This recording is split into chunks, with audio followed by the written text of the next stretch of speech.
I'm Caddy of Caddys Customs. I work here with my wife, son, daughter, and son-in-law. After 25 years in business, one thing I learned is every day is a different project and every project has a story. Where one family turns automotive dreams into reality. This is Caddys Customs.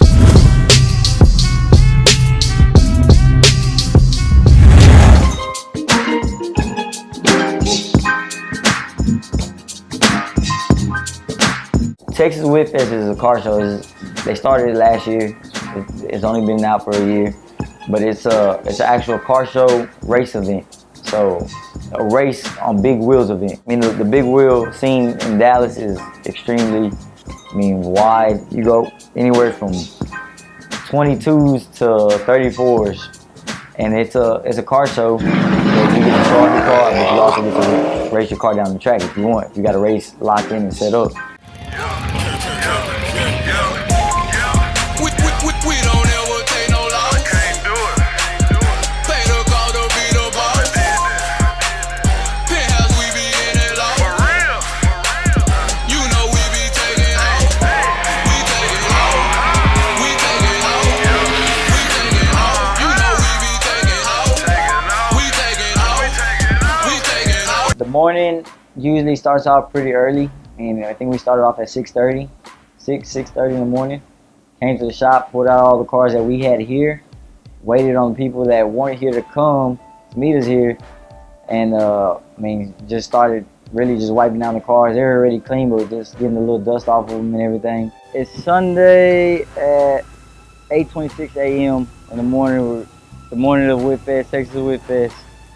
Most of the cars that we got done. The Chevelle's done, the Slingshot, the 96, the Dualies are done. Waiting on a couple of more people to pull up, and we'll head out to Denton. Whipfest, you're getting ready for any car show. It's like when they tell you, hey, we're going to Six Flags tomorrow. When you're a kid, and you're ready. You can't even go to sleep if you're ready for tomorrow. That's basically what a show is for us.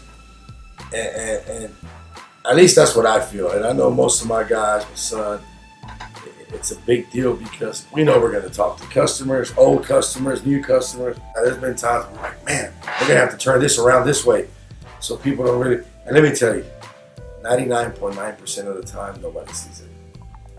We're just we see them every day, but we want it to look. And you got to remember, not all these cars are trailer queens. Most of these cars are drivers, but customers will drive them and then they'll bring them. We'll get ready, wash them, clean them. Sometimes we have to do a little paint work because they got a chip, but you still have to have that look, man. The gloss, the shiny, the good tires, the good rims, no curb checks, no. It's hot. It's hot, man. It's been hot around here. It's crazy. You can never set a straight line and do what you need to do when it's a car show, man. It's always crazy. We're here. We're doing it.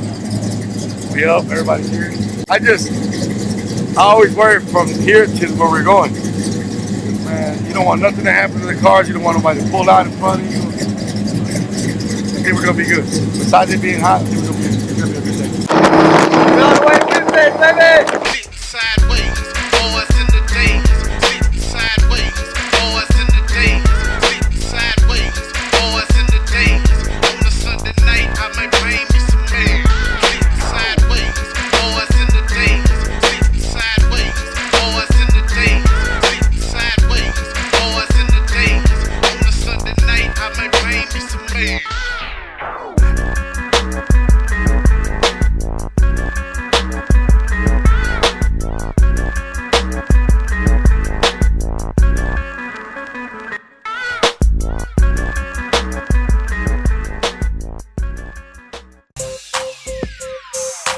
After we passed downtown,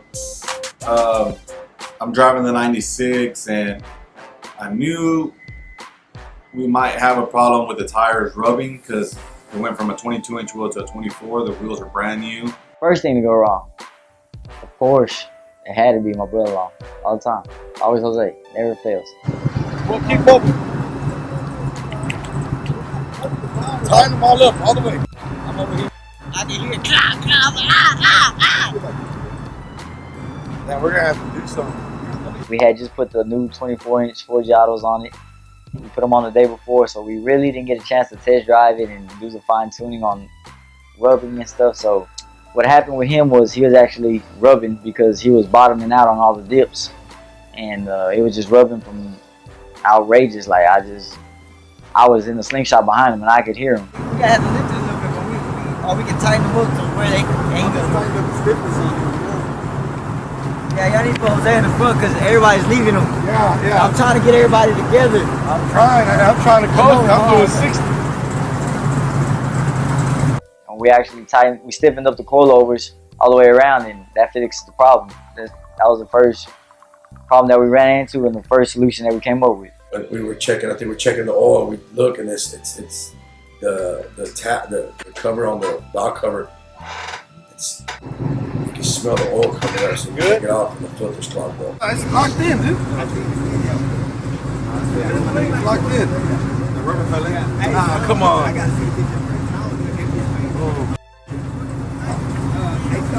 don't want to give it. I need to put it on here then. We're alright. I don't mind this.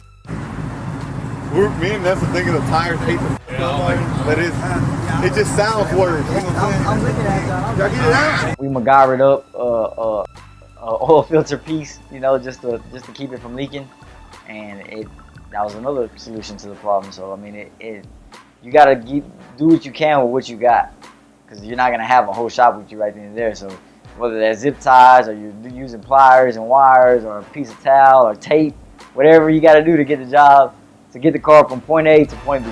At this moment, I'm like, all right, well, it's always too good to be true just to get there in one just straight shot.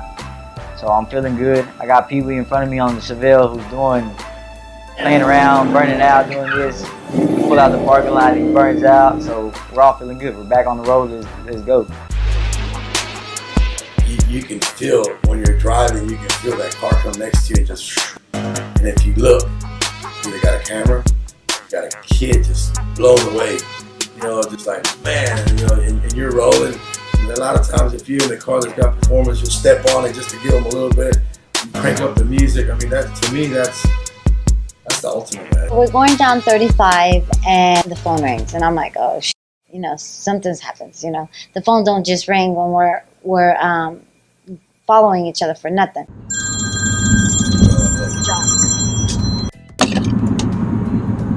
Hello? What happened? What's up?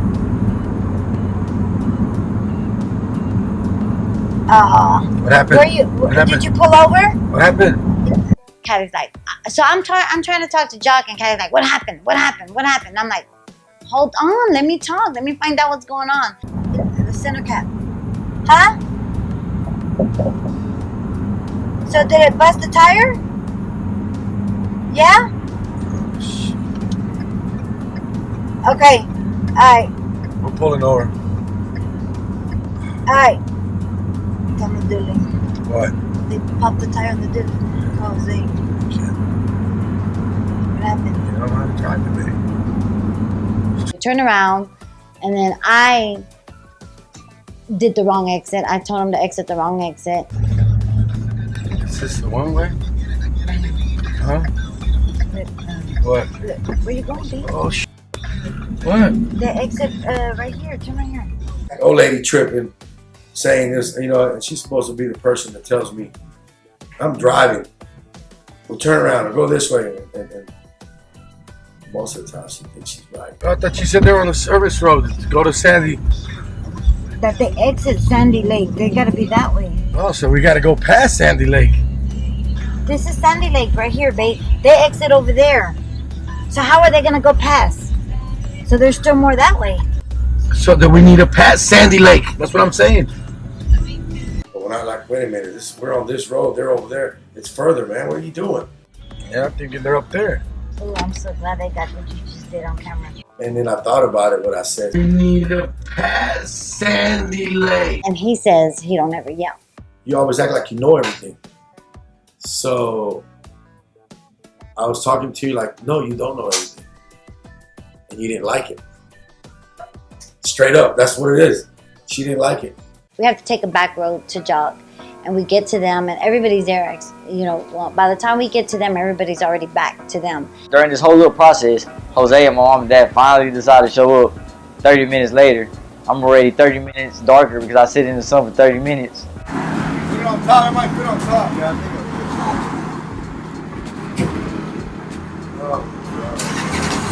hold on. Yeah. You don't want to scratch it. You know, I'm already thinking when I got the phone call, because I want the truck to go, like 2 dualies, it's a big deal. And when I get there, and I look, and I'm like, he lost the cap. I lost the cap, I lost the spike. We got a flat tire. I said, okay, this ain't going. So you just take off again, I mean, and go with it. But the whole time I'm driving, I'm like, man.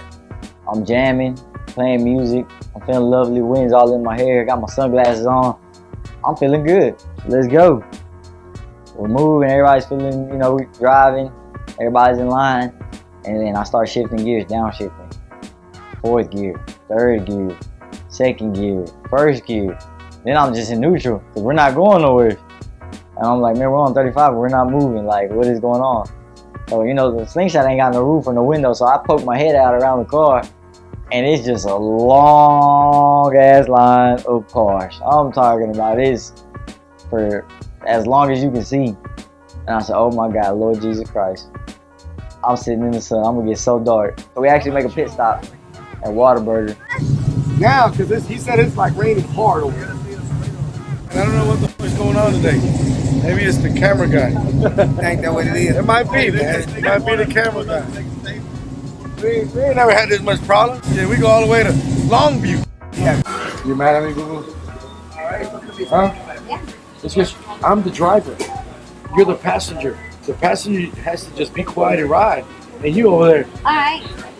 So when you say, how come I didn't tell you to exit or turn? Remember that. I mean, I'm not. I don't get like mad. You know, I'm just like, leave me alone or whatever. You know, but it's only for a few seconds or whatever. But he's like, okay, I'm sorry, blah blah blah, and starts trying to hug me, kiss me, and I'm like, leave me alone, get away from me.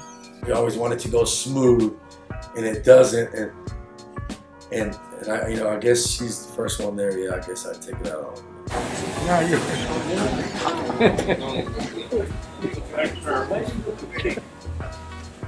You buying lunch? You want something?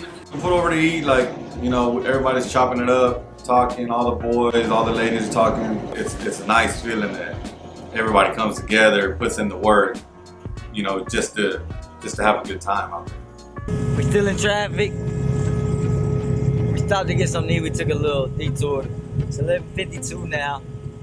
So we've been at it since what, 8 o'clock? Well, we were at it at like 7:30. Everybody got to the shop around 8 o'clock. Like I said, it's 11:53 and we have yet to see a show. We've been in traffic. We lost the truck already. We should be there in hopefully a good 20-30 minutes. The rain has stopped, hopefully. So we get out there and show out and have a good time. I'm hot. It's hot. I'm gonna be sunburned, my forehead. But you gotta make sacrifices sometimes. Hey, it's all part of the game.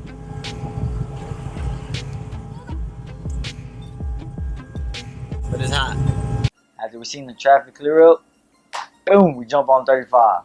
So now we're moving. I'm shifting 1st, 2nd, 3rd. The slingshot is standard, by the way. 4th, 5th, and then we're cruising now. So we're 5th gear. We're no shifting. We're good. We're moving. We get probably an exit or 2 away from the racetrack, which is where Texas Whipfest is actually getting. The show is actually at, and it starts raining.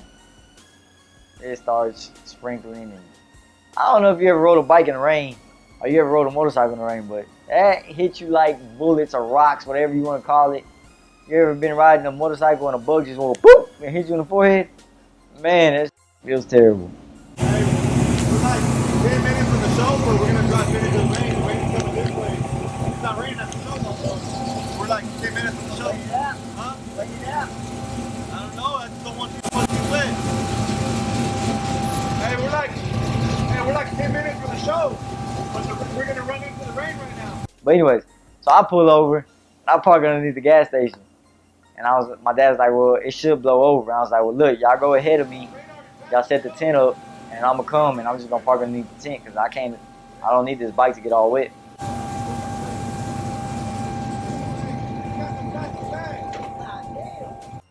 I said, all right, well, it looks like it's dying out over here. It's just sprinkling, so wait a little bit. By the time you get here, we'll have a tent popped open. You can park underneath it. We hurry up and get them out, put the tent over it so they don't get wet in there. And then we start cleaning up the cars. What I try to do at the car shows is, what I try to focus on more than anything is to get people to subscribe to YouTube, like us on Facebook, and follow us on Instagram. Makes you feel good that you can go around it and there's no bad tension with anybody. There's no bad business going on because everybody there either does business with you or they know the way that you conduct yourself when you do business.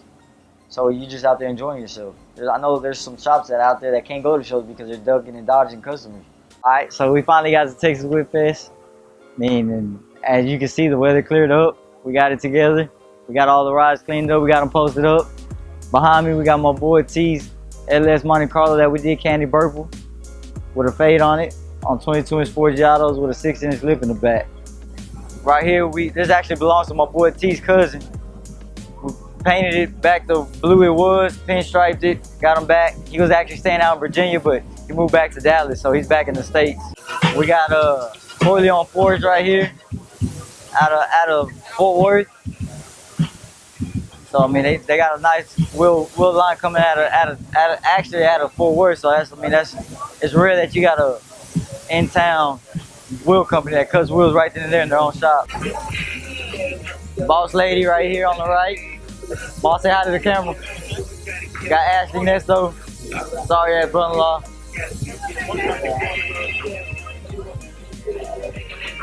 Boss. That's boss. Come on. I got my boy Snow with his candy red Charger we did on 26-inch Forgiatos. Also did the interior on. We brought out my boy Showtime's 96 Impala. We did a complete trunk setup on it. Just mounted up the 24-inch Forgiatos with the candy brushed red, suicide doors. We got my boy A1 with Swift right here.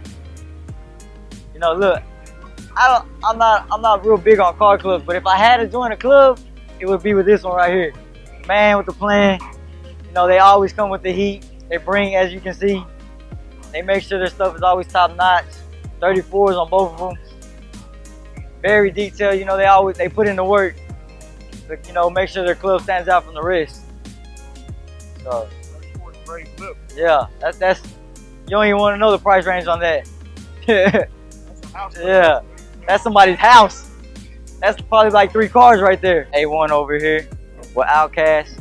The reason it's called Outcast is because you're not gonna find another one like it anywhere. I mean, it's such a rare car that, I mean, it's hard to find parts for it.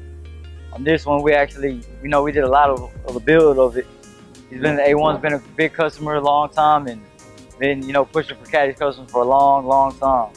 I know his mom, you know, we're practically family. This one is actually Candy Tangerine over Orion Silver. We painted it,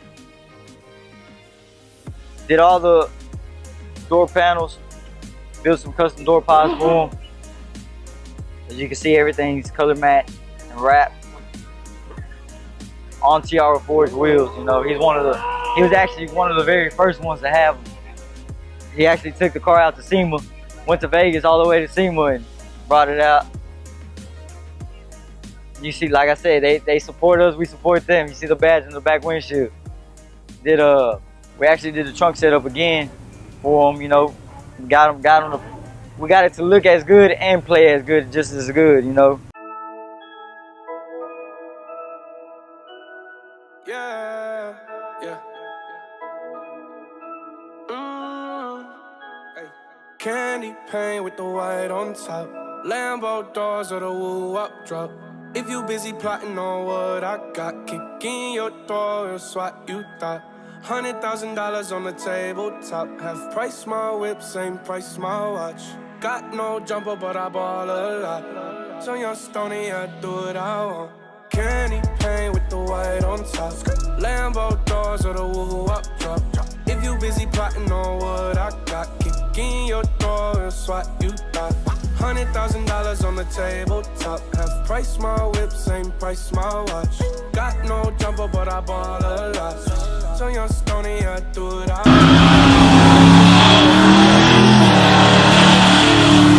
So like, damn, I love paper like a Michael Scott. I can do things that your man cannot. Slab boy coming down, I'm hot. Everybody say that I gotta be stopped. Even though my final form ain't none lock. I'm so ahead of you. How you comprehend what you ain't understanding? Count 100 bands, ain't not what your fan is. Diamonds going crazy like they on the dance floor. Throughout the whole day, I mean, I was pretty much energized and in good spirits the whole day. But that last ride, man, it was a doozy. It cools down a little bit. It's getting late. What time is it? Everybody's like, y'all wanna go eat? Yeah, let's go eat. And then it got to like everybody's on full throttle, like, no, it's coming this way, Caddy. Everybody's like, and everybody's concerned now because the slingshot. Right, good boy. In the left hand lane. Yeah. My cameraman ditched me with his sorry ass. So he's underneath the bridge, man, and he says, Dad, man, all right, let's go back to the gas station. Somebody tells him to go down 75. We end up going back to 75. Tony didn't care he was drinking because they hit his truck, and he's, I ride with him. I don't care. I get. You got me on camera. Part of the game, baby. We soaking wet. Got my boy T-Bo. Yep. We finna go, baby. That's how we do. That's how Jump we in go the truck so hard. we can go, Jack. That's keep caddy. Keep caddy. Keep caddy. That's all I gotta say. Keep caddy. Jump in the truck so we can That's how go. we T-Mo was a little drunk because he was tired. He was already mad that his truck got hit. So he started drinking and he was like, I'll ride with you, dog. I was like, alright, my road dog. So he jumped in there with me. He tried to put a bandana over my eyes and stuff. I said, Tony, we're gonna wreck because I can't see. And he was like, nah. So we actually ended up going all the way around. Man, they told us to turn around. It's worse this way. Holy shit, look. We got the slingshot. We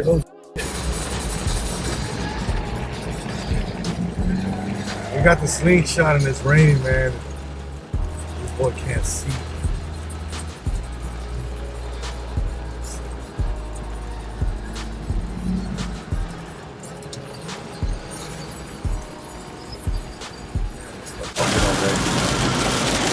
I got pulled over. Yeah, this boy's gonna end up wrecking it.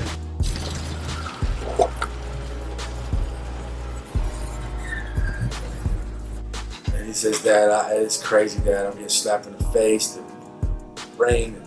Then I'll take it. No, I'm already wet. And he got pissed off and stopped raining a little bit and took off. Okay, explain the situation. Give him the real shit, Gordo. Let him have it. Jackal knows you're frustrated, so he ain't gonna take nothing personal. Hey, my dog, you careful. Let the camera know. Caddy. Go. Caddy. Just go to I had it with like this with a bandana like this. Right? Alright, Tony. I can't see. He wasn't here. I left the show at 7 o'clock, didn't make it back to the shop till 11. He was mad. I mean, there's nothing you can do. You're soaking wet, the bike's wet, everything. Good thing we didn't mess nothing up. Everything worked out.